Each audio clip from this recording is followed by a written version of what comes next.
Thank you so much, Rusty, for that kind introduction, and thank you all for coming.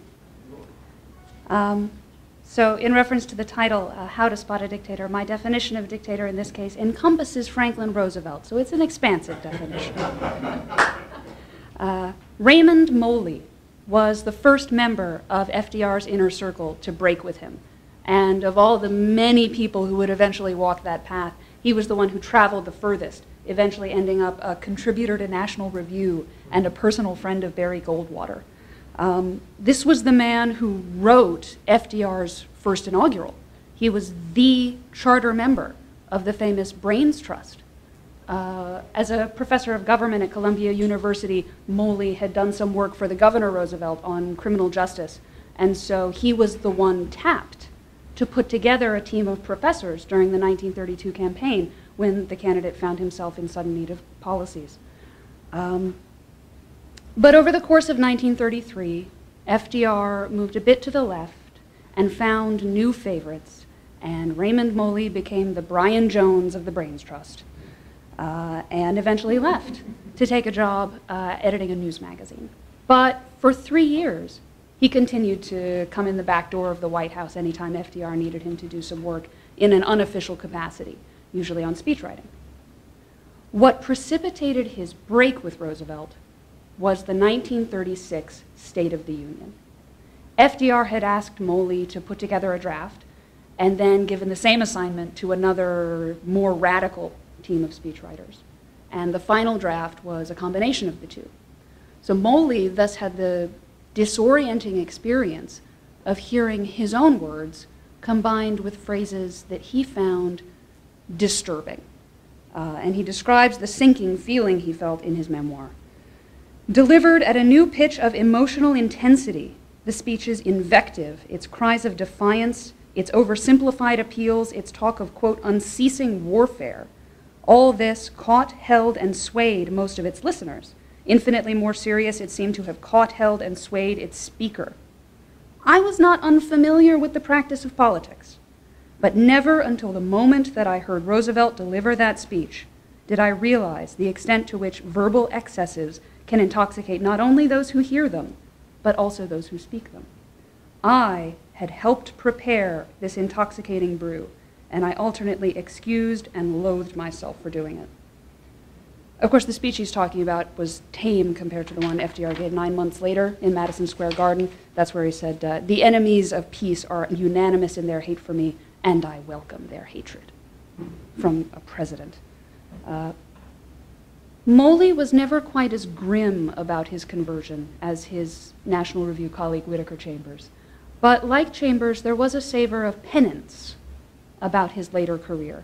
In 1939, he rushed into press a tell-all memoir about his White House years in order to warn the public of the dangers of giving a third term to his old boss.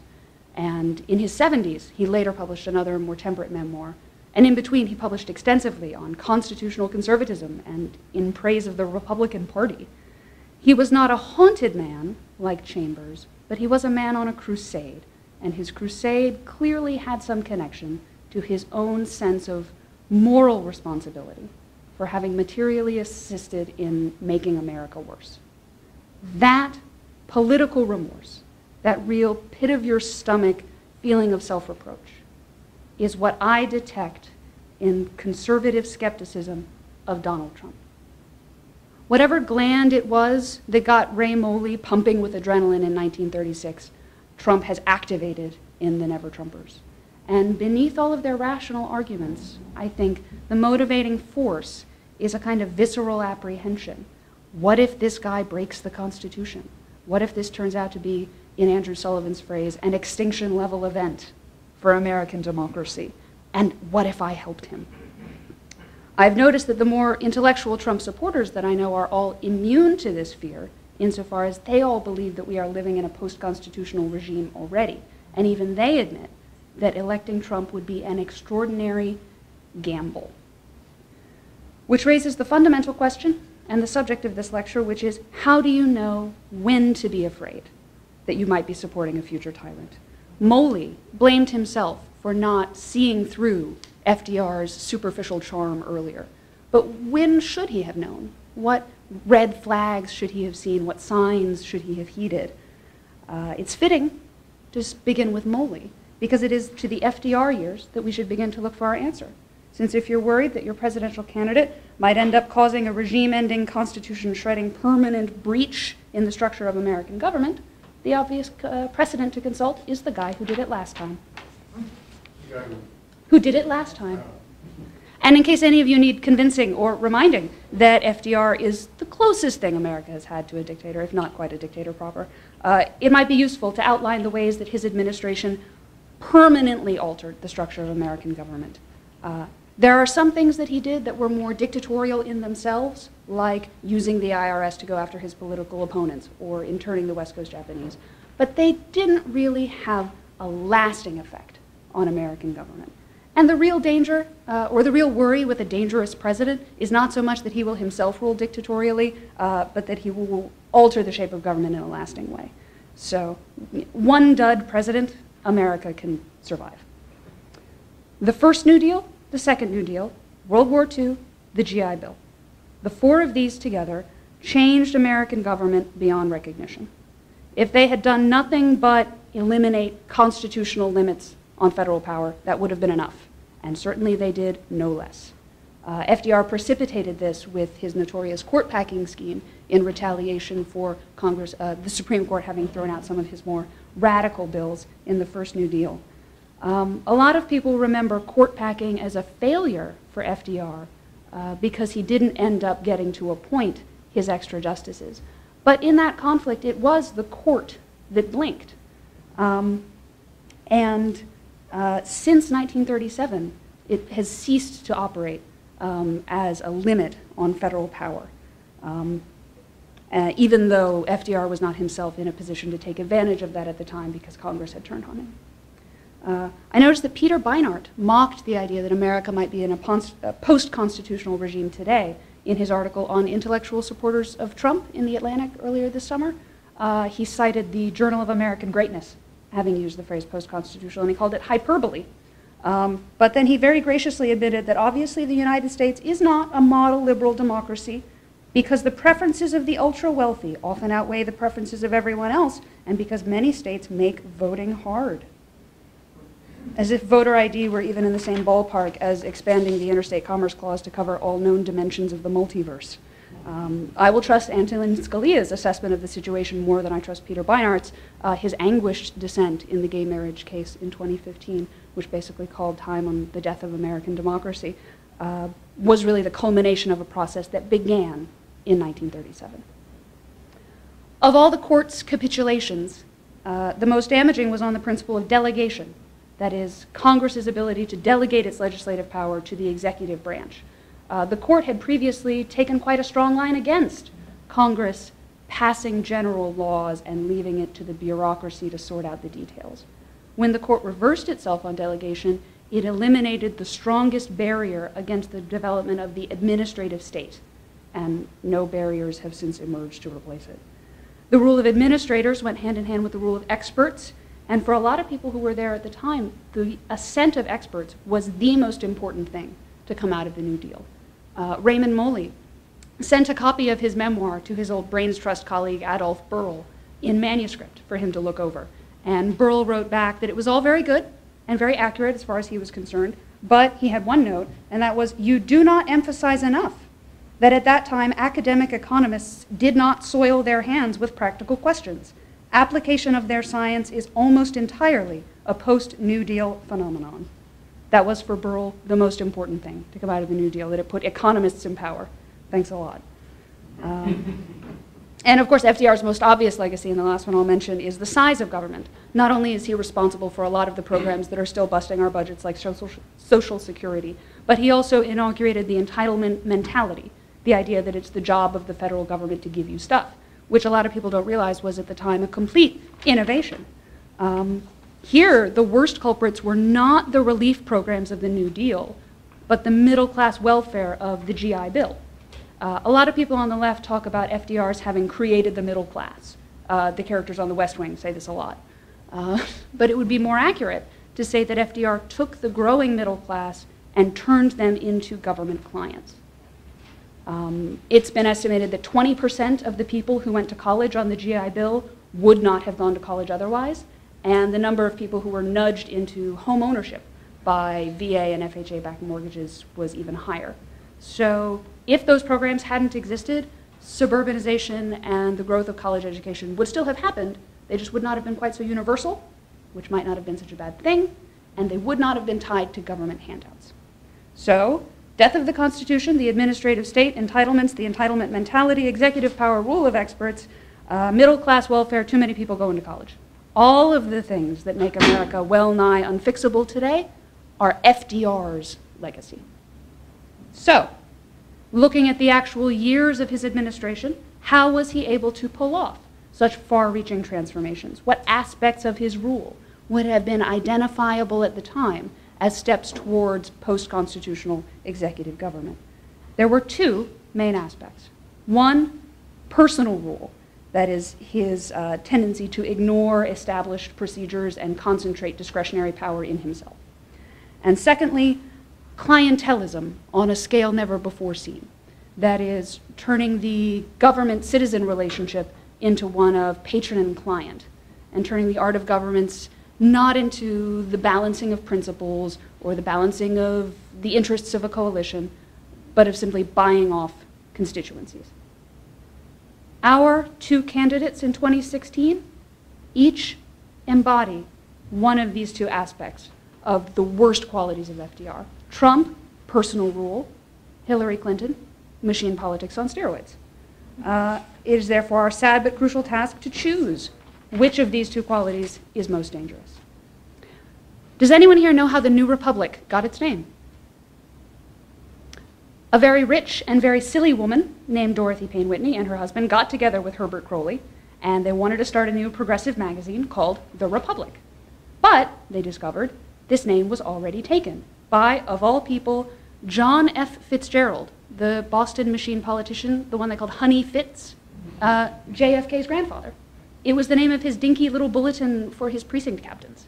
And so Herbert Croly went and asked Honey Fitz if he would be willing to give up the name, and that is a meeting I would like to have seen. Yeah, well, Honey Fitz, anything for a price. And Honey Fitz said no, hence the New Republic. And I like that story because it's a nice sort of encapsulation of the disconnect between the old liberalism and the new liberalism, which is the same as the clientelism-personalism dichotomy that it was FDR who finally managed to fuse. Herbert Croly, of course, represents personalism, because if you go back and read him or any of the other capital P progressives, they were huge proponents of executive power. Theirs was the idea that democracy is ill-equipped to handle the modern world with its combustion engines and its gear shafts and all of that. However, Woodrow Wilson, the great progressive president, was actually always very careful to get congressional approval for all of his new expansions of power. He also didn't cajole or bully Congress or otherwise use his personal power to get them to do stuff. Wilson, for example, said that because he could not invite every senator to come and have dinner with him, he would invite none of them to avoid the appearance of favoritism. Although in that case, that may have been making a virtue of necessity because Wilson was a cold fish and a truly repellent personality. So it's not like he had a lot of charisma to work with anyway. But regardless, he endorsed a lot of executive power in theory, but not in practice. It was FDR who took the progressive vision of executive power and made it a reality. But, and this is the crucial point, when you look at the qualities that allowed him to pull this off, mere charisma was not among the most important. I emphasize this because a lot of people seem to think when looking out for a dictator that all you have to do is beware of the guy who has the most personal appeal, who is closest to erecting a cult of personality. Charisma is highly overrated as a quality of strong executives. Just think of the great urban bosses who, as a rule, were not the backsopping Irishmen of caricature, but were actually more like the first Mayor Daley, who in person was positively wooden. A far more important quality in FDR was his tendency as an administrator to concentrate power in himself personally. He was notorious for starting up new agencies instead of assigning tasks to existing cabinet agencies or situating new agencies within cabinet departments. He was also notorious for giving two subordinates the same task and then letting them fight it out so that no one was really sure at any given time who had what responsibilities. And this led a lot of historians and a lot of his contemporaries to say that FDR was a bad administrator. But let us dispel with this fiction that Franklin Roosevelt does not know what he's doing. He knew exactly what he was doing. And these were all tricks to keep power concentrated in the Oval Office. A second and more important ingredient of his personal rule was a general spirit of lawlessness. All of the New Dealers had the greatest difficulty imagining the rule of law as something that might conceivably prevent them from doing something that they wanted to do. The Congressional Liaison, Tommy Corcoran, who's a famous New Deal figure, and the man who spearheaded the court-packing operation, his favorite trick at parties was to get out an accordion and sing the song, "I'm a Good Old Rebel," with particular emphasis on the line, "and for the Constitution, I do not give a damn." In Jonathan Daniels' diaries of the time, he records in one entry, "Went to a party tonight. I must get Tommy Corcoran to teach me that I hate the Constitution song." Roosevelt himself set the tone from the top, being the sort of person who started with the political outcome he wanted and then worked backward to make the law fit it however he had to. Although in his case, his cavalier attitude to legal niceties was partly arrogance, but partly just not having the mind for it. Robert Jackson, his Attorney General and later a Supreme Court Justice, said that Roosevelt himself, his mental processes were not those of a lawyer. He did not really like the judicial process with its slow movement. He wanted shortcuts. And as Roosevelt's Attorney General, the guy put in charge of coming up with these outlandish and fanciful legal arguments, Jackson would know. So, even if Roosevelt had not been as charming as he was, his hub style of administration and his impatience with the rule of law would have been enough to make him the most dangerously powerful president that ever held the office. Before the 1936 election, Roosevelt was heard to say, "There is only one issue in this election, and that is myself. People must be either for me or against me." Considering how he ran his administration, that was about right. So that's personal rule. What about clientelism? The New Deal elevated the patronage system of the big cities to a whole new level. It basically took what had been a retail system and made it wholesale. This was remarked on at the time. We are seeing today, for the first time, the machine politics of our large cities applied on a national scale. We are feeling the yoke of a government of spoilsmen, by spoilsmen, and for spoilsmen. That was a Republican National Committee during the 1936 election. And the way that election went proved that they were right. Pennsylvania was the most important and the biggest state that went for Hoover in 32, but that Alf Landon lost in 1936. And analysts later divided the counties of Pennsylvania into three categories. Those that received more than $2.5 million in federal funds in Roosevelt's first term, those that received less than $600,000, and those in the middle. In this category, FDR turned a Hoover majority into a huge lead. In the middle one, he turned a Hoover majority into a smaller lead. In this one, he made no impression at all. Clearly, large segments of the electorate were, quite simply, bought. FDR liked to boast of how little corruption there was in the New Deal. My administration has had no teapot dome, was how he put it. But overt corruption is not the most important type of patronage. Harry Hopkins, as administrator of the Works Progress Administration, the WPA, spent more money than just about anybody in the New Deal, and so he was the focus of a lot of the suspicions about the use of relief funds for political purposes. So, when Hopkins was appointed Secretary of Commerce in 1938 and had to go in front of the Senate for confirmation for the first time, he had an answer all prepared, explaining how it was a myth that WPA money went to the Democratic Party, and that any local administrator found to be violating ethics rules was prosecuted to the fullest extent of the law, and they employed plenty of Republicans.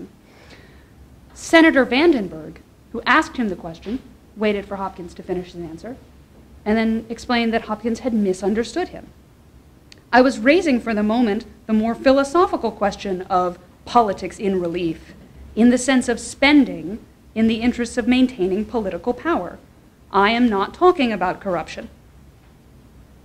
Hopkins basically shrugged and said that he'd never really thought about it that way, that spending money might in itself be a way of buying votes even when done legally.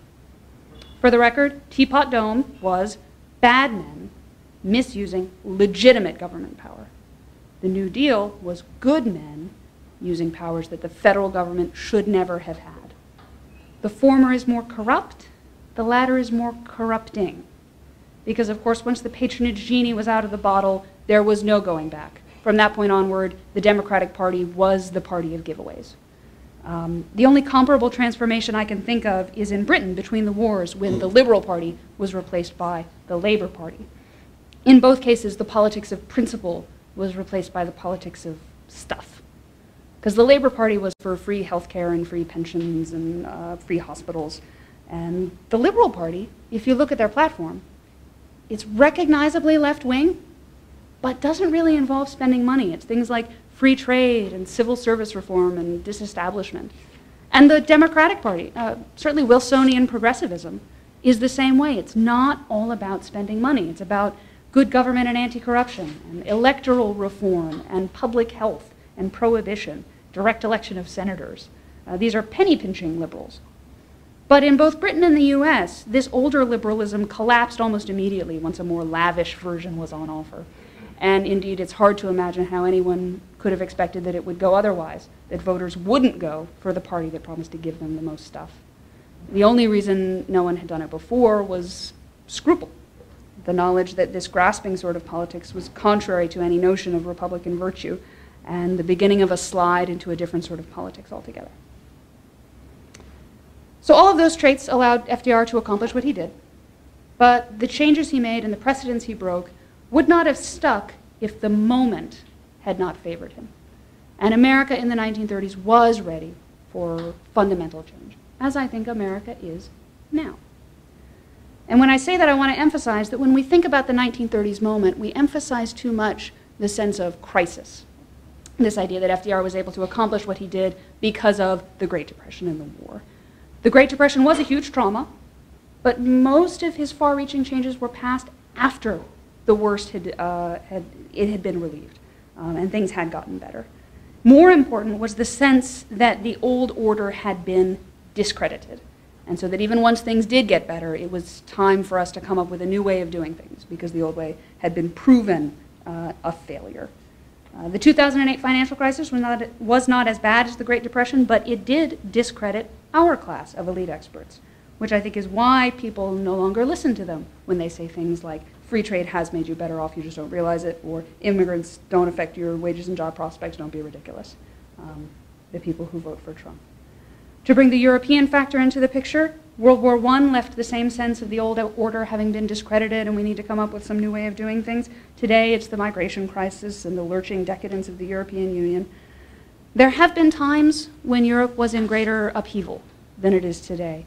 1968, or maybe even the 1970s with its wave of terrorist attacks. But what makes our moment like the 1930s is that more fundamentally unsettling sense that Europe might be quite simply finished, that the European experiment might have finally failed, not just the one that started with the Treaty of Rome, but the one that started with Rome.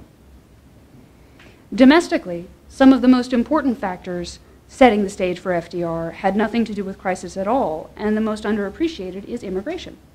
It is simply not possible to imagine the New Deal without the transformation in American political culture that resulted from the wave of immigration between 1880 and 1920. That's true both in the mundane sense that Roosevelt owed a couple of his elections to the urban vote, but also in the broader sense that these new immigrants brought in a new, more clientelist way of doing politics that America hadn't had before. There had been patronage in America before the wave of immigration, but not machine politics, in the same way that there had been crime but not organized crime. And the difference between the two is actually quite similar in both cases. So even in cities where immigrants were a minority, they tended to dominate the local machine. Kansas City is a good example, 30% Irish, but the Pendergast machine was almost all. Treating government as a source of goodies would have been indecent, would have seemed indecent, I think, to many in the American electorate, had urban bossism not softened them up first. And it's unlikely that FDR's administration would have gone full steam ahead on the largest vote-buying operation in human history if it had not been full of New York Democrats who had long familiarity with the ways of Tammany.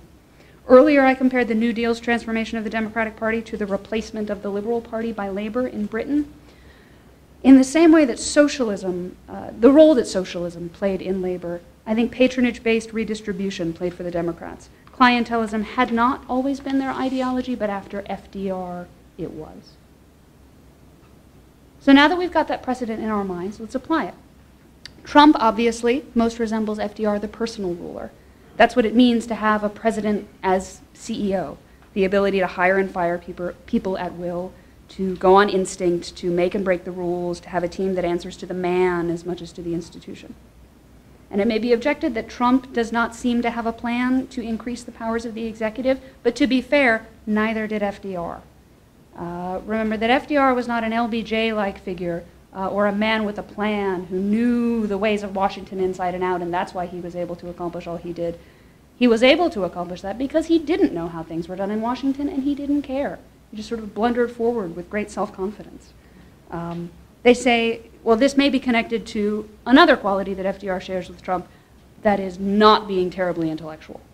They say that FDR never read a single serious book in his entire time in the White House, and not that many memos longer than 2 pages. He had very strict rules on that. That's what makes this period so frustrating to study, in the same way that a lot of people get frustrated trying to analyze Trump's ideology, then they figure out that he doesn't really have one. FDR, a lot of the New Dealers were simply operators, interested in power, finding power, exercising power for its own sake. Tommy Corcoran is like that. Harry Hopkins is like that. And how that man got a reputation as a humanitarian, I'll never know. And the supposed thinkers in the New Deal, if you actually go back and read them now, pure waffle. Rex Tugwell and Felix Frankfurter, unreadable. And over it all presided FDR, the man who didn't have the patience to teach himself, much less commit himself to an idea. So I think that's why a lot of people focus, or a lot of academics, focus on Wilsonian progressivism as the moment when things in the Republic shifted, because at least the Wilsonian progressives had arguments and could string words together in a way that conveyed meaning, which is more than you can say for Rex Tugwell. Speaking of pure waffle, Hillary Clinton. She actually embodies the vices of personal government at least as much as Trump. The way that she ran the State Department was very much as a Hillary operation, full of people who had loyalty to her personally. And that was one of the conditions of her taking the job, that Obama would allow her to fill the State Department with her own people. And as for the spirit of lawlessness and not letting the rule of law get in your way, I think we could ask the FBI director about that. And on top of that, she is a true pioneer in the field of political patronage. I mean, really at the cutting edge, pushing the boundaries. Walter Russell Mead has called Clinton Land and the Clinton Foundation the first postmodern political machine. And I think that that phrase is very apt. In the same way that FDR took what had been a local form of patronage and made it national, the Clintons have taken a national form and taken it international. The Clinton Foundation allows her to keep an army of loyalists on payroll and accept huge donations while Secretary of State, and there are matters of access and favors. At least the old machines had their ultimate fealty to the Democratic Party. The Clinton machine owes its loyalty only to a family. In terms of her platform, the big problem with clientelism as a way of winning elections is that the voters you tend to attract with it are from the bottom side of the social scale. The real golden prize, if you're doing a clientelist kind of operation, is to get the middle class to be government clients. FDR was good at that. And Hillary is clearly going full steam ahead on exploring new markets for people to turn into government clients. Childcare is a great example of that.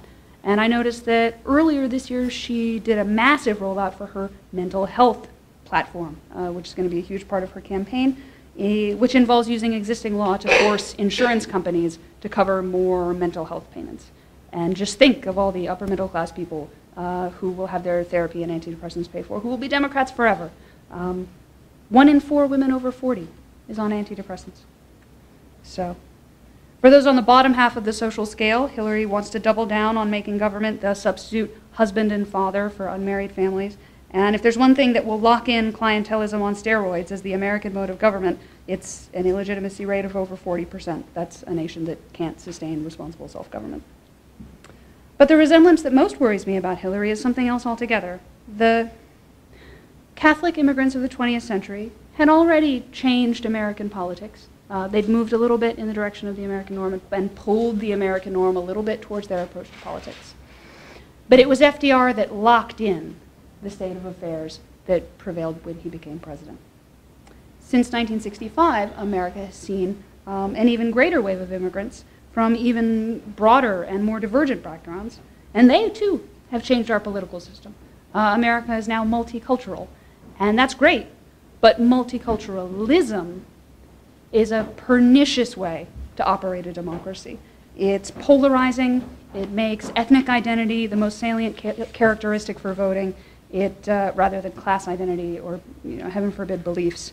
It replaces democratic debate with a contest of numbers and power over which bloc can reserve itself the most favors. Hillary is both enthusiastically keen on continuing to import a high flow of new migrants, and she has proven very willing to play the game of toxic multiculturalist politics. So in terms of the end of the Republic, or steps that we could take now that we would end up regretting for the rest of our lives, the way that Raymond Moley regretted working for FDR, that I think is the thing that I worry about, that Hillary will lock in that toxic mode of politics the way FDR locked in his. There's a great deal of ruin in a nation, said Adam Smith, and if someone had said that in 1932, they would have been wrong. A lot of trends that had been building for a long time, and just at the right moment, there came along a president who was ruthless enough to take advantage of them, to reshape American government. Looking at it in retrospect, it was not the things that seemed most dictatorial about him at the time that ended up being the most damaging. Today, a lot of people are worried about a dictator in the US, but their mental image of what that looks like comes more from Hollywood than from history. It is true that Trump is the candidate who proves, by the very fact of his having won the nomination, that the Republic is in a moment of vulnerability. But the fact that he is the clearest symptom of that vulnerability does not mean that he is the candidate most likely to take advantage of it. And that's it. Thank you.